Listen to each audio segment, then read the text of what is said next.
started 10 years ago. Rick Swanson and Brent Stockton want to open up a live music venue. And shortly thereafter, they wanted me to come work for them. So I've been working pretty much since day one. Worked here for 5 years, and then Rick wanted to get out of it and gave me the opportunity to buy him out, and I did it. It's been fun. It's been interesting. I didn't change much what Rick did. I'm a little more open to the different genres. Just some of the stuff he wouldn't do, I've done. I've opened it up to more metal, a little bit more hip hop, just some strange shows. I've done 4 drag shows now. Just opened up. It's a great stage with lights, and I just opened it up for anybody that could bring a show here and do their thing. Speaking of bands, who are some of the biggest names you've ever hosted? Oh, we've had a lot of 80s hair bands. Had the Bullet Boys, LA Guns, Lynch Mob, Faster Pussycat. Helmet was here a couple years ago. Fishbone was here this year. Had Head PE, that was killer. Just a lot of great stuff. Those are pretty much the big stuff. Anybody on the blues circuit has been through here. Anybody that's out there touring right now on the blues circuit has been through here. Devin Allman, Tinsley Ellis. God, I can't even think of them all right now. Just anybody big in the blues has been here. We've had some pretty big name hip hop people. Can't really think of the names right off the top of my head because I'm just not a hip hop person. I pass that off on other people when they book those shows because I couldn't book a hip hop show to save my life.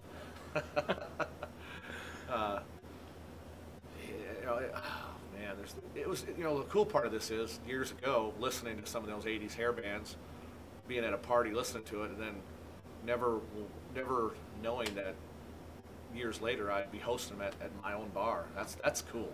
That is really cool. I kind of like that.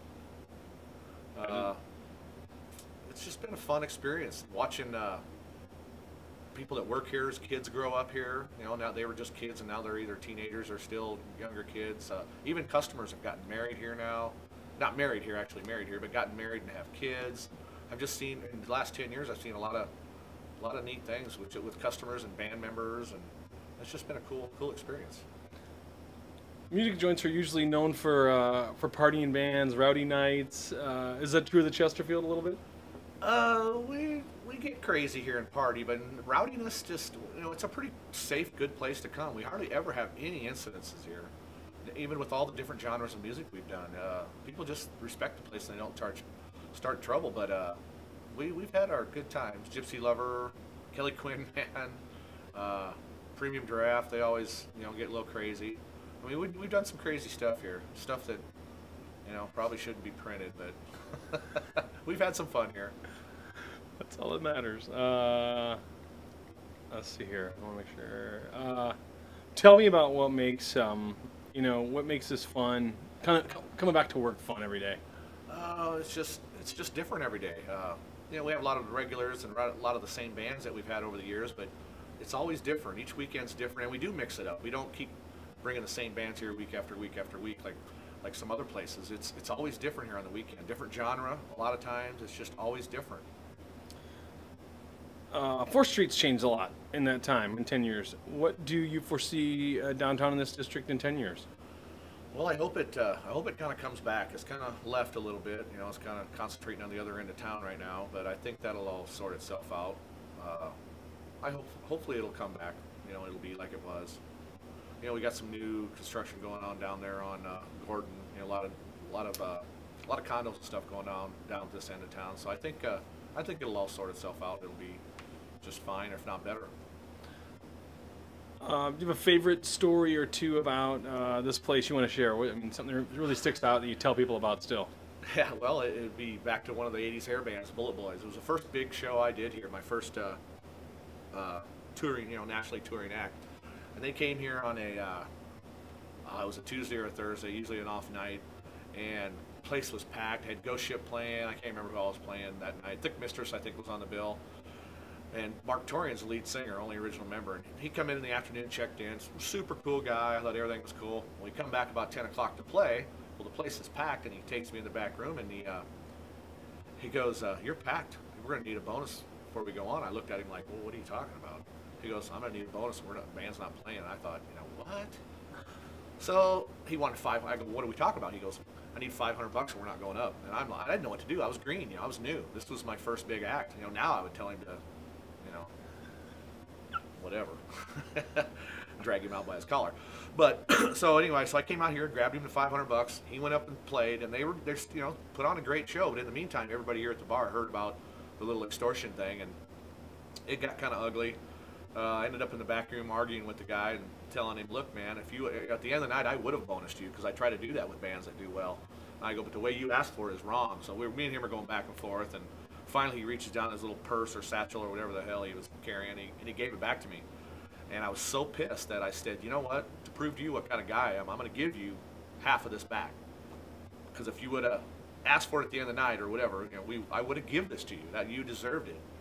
And I go, I guarantee, because people wanted to kick his ass. The band Ghost Ship, Rick Moore from Ghost Ship was going to kick his ass. Oh, it was crazy. And I go, I'll guarantee your safety out of here. And we got him out of here, and the show was over. And it was a huge success, But just the way he went about demanding $500, or his band wasn't going to play, and I just thought that was wrong. And now I know how to handle that. That wouldn't have happened. That won't happen ever again. Favorite performer past 10 years? Oh wow, jeez, I don't have a favorite performer. There's too many of them. Name a few. Chris Lager Band was always awesome. Local stuff. I don't want to say anybody local because they're I don't want to piss anybody off, but Chris Lager Band comes to mind right away. I've seen a lot of the good blues guys. Some of them I can't remember their name right now. I saw some of the best blues that's out there here. Allison's have played here, haven't they? No, I don't know. No. Oh, I thought maybe one of them had. Geez, that's hard to say. Chris Lager comes to mind right away because he was just here and he's coming back in December. Geez, I don't even know where to start with that. That's kind of a tough question.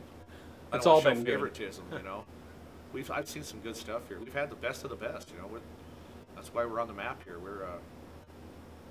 I wish I could throw a couple more out there. Kind of drawing a blank now.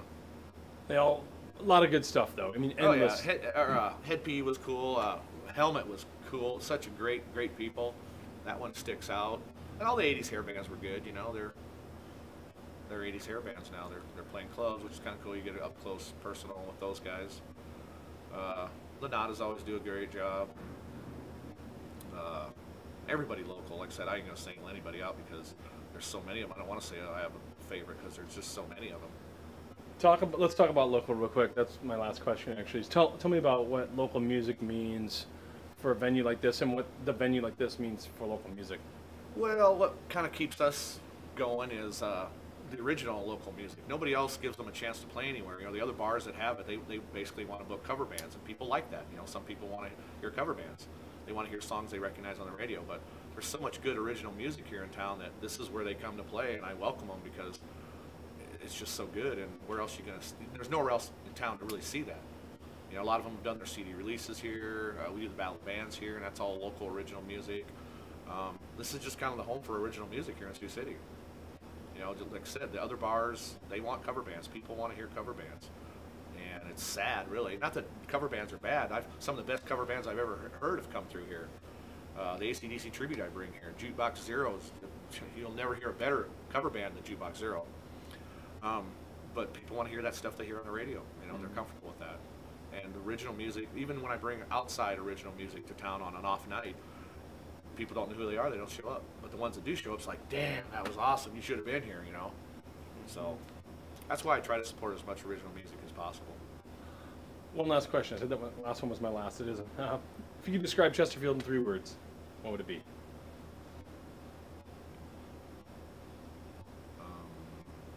Jeez. A great time. What else to say?